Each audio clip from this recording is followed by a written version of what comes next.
కవినై కవితనై భార్యనై భర్తనై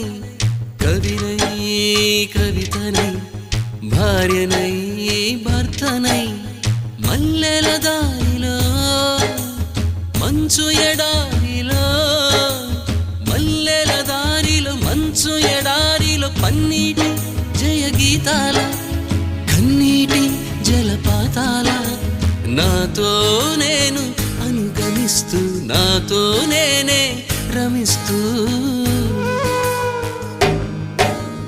ఒంటరినై అనవరతం కంటున్నాను నిరంతరం కలల్ని కథల్ని మాటల్ని పాటల్ని రంగుల్ని రంగవల్లుల్ని కావ్య కన్యల్ని ఆడపిల్లల్ని జగమంత కుటుంబం నాది ఏకాకి జీవితం నాది